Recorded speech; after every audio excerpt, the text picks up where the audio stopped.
What's your opinion on women who get work done on their bodies? My opinion on women who get work done on their bodies.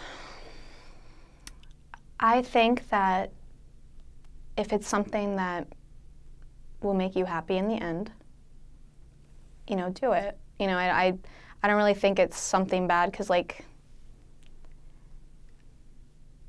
if you felt insecure about one certain thing, then I think that, and if you want to change it, that's definitely up to that person. Do you know what I mean? I'm all about body positivity and just loving yourself. You know what I mean? But if you feel like that's going to make you love yourself even more, then go for it. You're currently Team Natural? I'm currently Team Natural. Have people accused you of what? Of fake body parts before, or no? Oh God, I am not that rich right now to be on any of those. On social media, they may make a comment or something like that, if they don't say it to you in person. Oh no, I don't think I've ever gotten a comment about any of that. I'm definitely flat-chested for sure, so that's never gonna change probably. And I'm a big gym junkie, so I go to the gym like 5 days out of the week, and you know, squats. Have you ever thought about enhancing your body? In terms of like body modification, yeah, plastic surgery, that sort of thing. Have you thought about it? Yeah, I think that that's a stigma with a lot of women.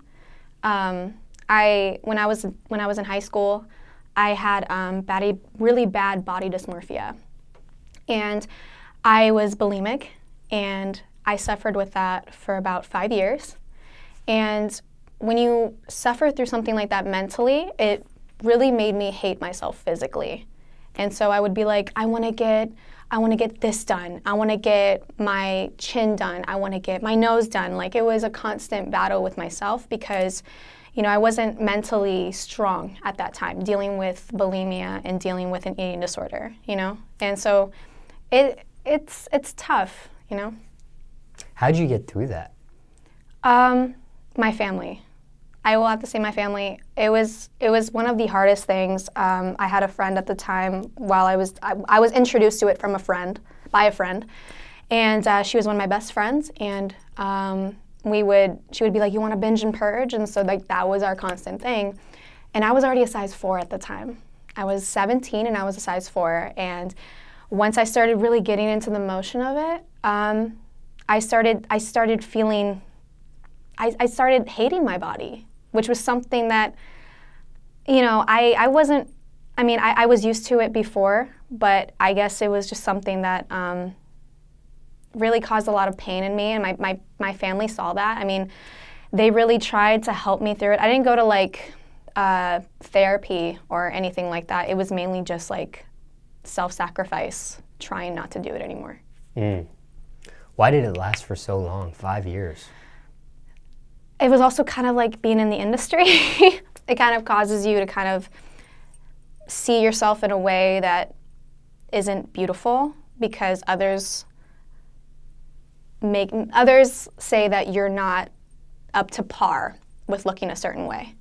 So I've been in the industry since I was 12, and you know, I've battled with a lot of people commenting on my weight or commenting on this and that, and so like it was something I definitely, you know, even at a size, I dropped down to a size 2, and I'm 5'6", so that to me that's very small for my height and my frame, because I'm built a little, I'm wide, so it was something that I definitely had to conquer, for sure. This started at 17. When did your family like hone in onto, okay, something's not right, something's, out of that 5-year experience, when did they kind of step in and try to help?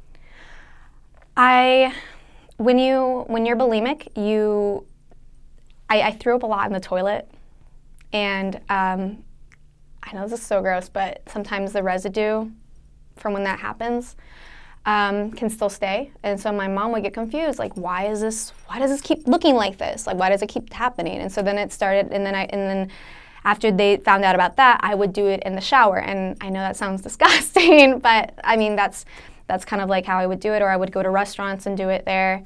And I just remember having a family intervention in my living room. My sister came up to me and she was like, she basically Googled what will happen to your body if you continue bulimia. And she was like, your hair will fall out. Your teeth will get worse. You know what I mean? Your breathing. And I just remember going like, before a performance, I went like 4 days without eating.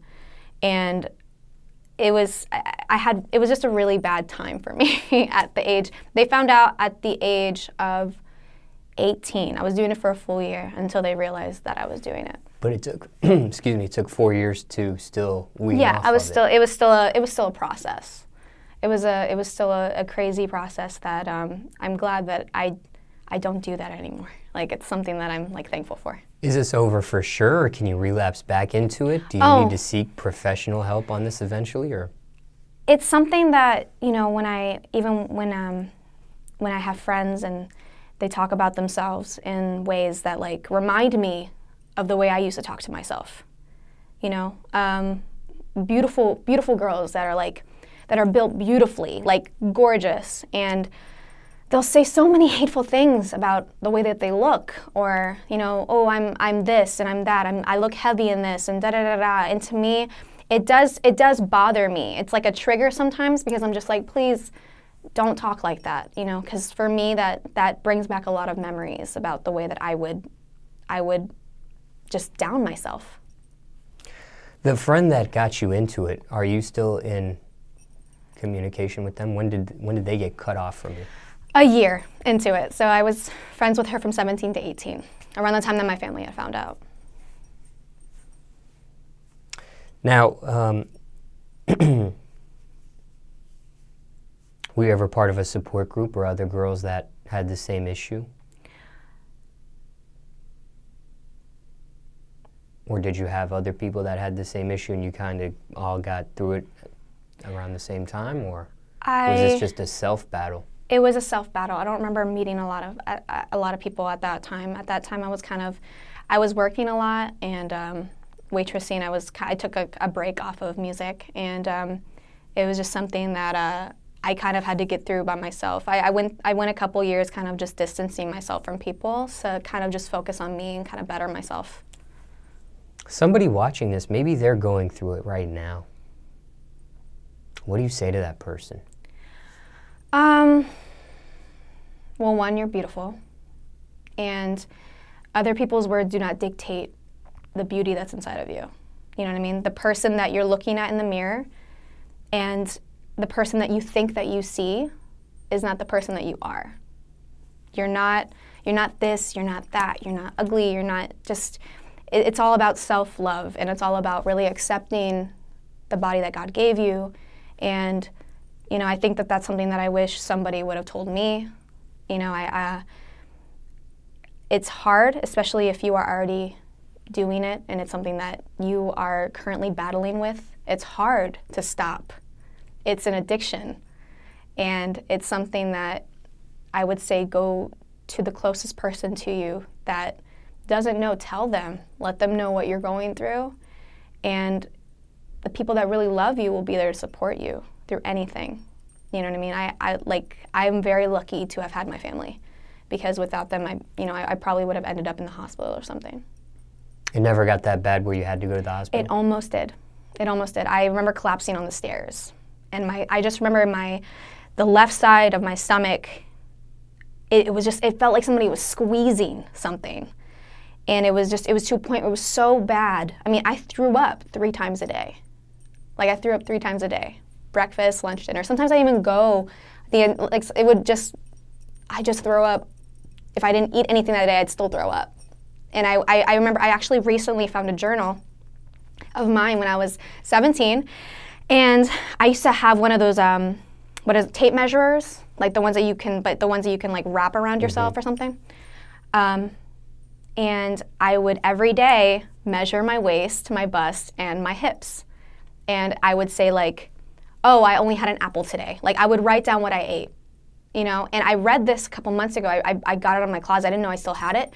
And I was flooding in tears because I was like, wow, I really didn't love myself. Should someone seek professional help? You didn't, but should someone going through this right now? Yeah, I would advise that, because doing it by yourself is extremely hard, and it takes a lot of, you have to want to do it by yourself. So you passed out but didn't go, an ambulance didn't come, didn't go to a hospital? No. I just remember my mom putting a heating pack on my stomach just to kind of just like cool down whatever was there, because you know it was a crazy moment, and then that's when it was kind of more that realization that I really need to stop doing this. That was my moment where I realized I need to stop doing that. Was that the most you went without food, 4 days? Yeah. And that was the most you threw up in one day, was 3 times? Mm-hmm. No, 3 to 4 times. Yeah. Any health issues since that point, since it's over? Health issue-wise, it took my hair a really long time for it to grow because you're losing so many vitamins, you're losing so many good things in your body, and my hair was very brittle. It got really like coarse, and you know, I have a skin condition. It's called eczema, and it was pretty bad at that age. It was pretty bad, but over the years, I've noticed my body doing its own healing, which is actually very normal for people who have had bulimia or anything like that, because you know, you've done so much damage to yourself internally that it takes time for your body to really repair itself. So, you know, I'm at the end of that right now. So the eczema came because of the... Oh no, I've had eczema since I was a baby. Oh, okay. But it got worse when I was bulimic. Could this have been prevented at all, this bulimia stuff? Thinking back, hindsight 2020? It probably could have. It could have. You have to be careful about the people you surround yourself at the end of the day. And I wanted to be friends with someone, and you know, I allowed myself to think a certain way about myself because I was surrounded by that person, you know. So, you know, be careful who you hang out with at the end of the day. Do you think if you weren't in the entertainment industry, this wouldn't have happened? If I wasn't, that's hard because, like, probably it probably would have happened because the person I was friends with wasn't in the entertainment business.